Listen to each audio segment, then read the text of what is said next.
Find the equation for the perpendicular bisector of the segment whose endpoints are at -2, -4, and 4, -1.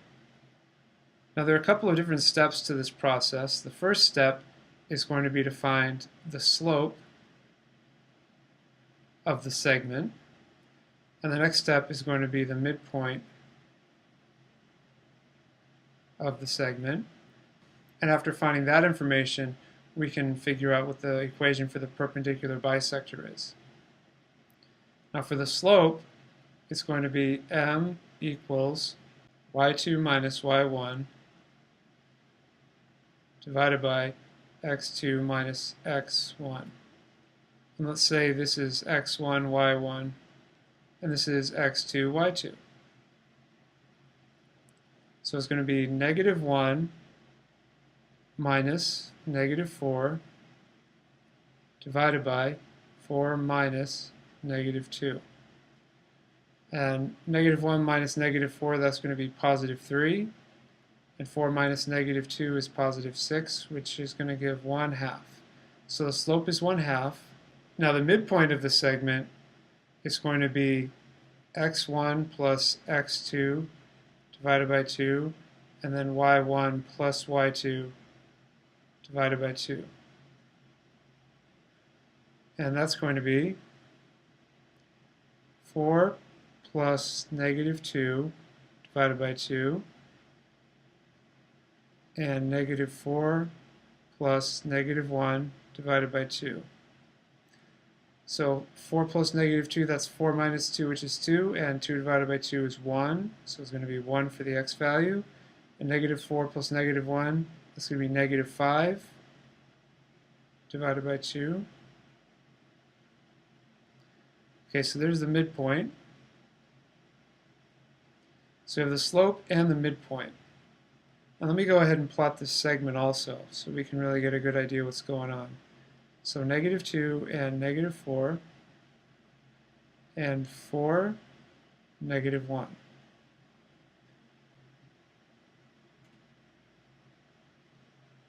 So the segment looks kind of like that. Now the perpendicular bisector slope is going to be the negative reciprocal of the slope of the segment. So we have a 1/2 for the slope of the segment. The new slope is going to be -2. And that's the perpendicular slope.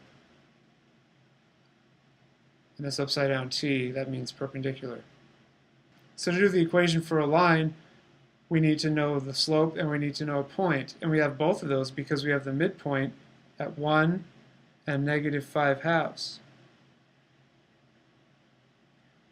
So now we can go ahead and do the equation of line using the point slope formula. It'll be y minus y1 equals m times x minus x1. So to substitute in, we're going to have y and then minus the y1 of the midpoint, which is -5/2, equals m, which is -2, and then times x, and then minus the x value of the midpoint, which is 1. So I'm going to simplify. Y plus 5/2 equals -2x plus 2. Then I'm going to subtract 5/2, and we'll bring that up here. Y equals -2x plus 2 minus 5/2. Y equals -2x and then minus 1/2. So there's the equation of the perpendicular bisector.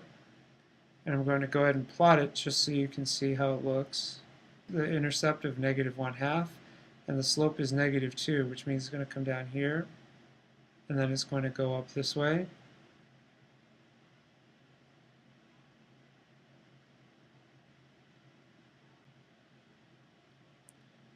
It forms a right angle and also bisects the segment. So here's how you do a perpendicular bisector. So to summarize the process, we found the slope of the segment that was given, we found the midpoint of the segment that was given, and then we used that information to find the slope of the line that's perpendicular to the segment and passes through the midpoint, which makes a perpendicular bisector.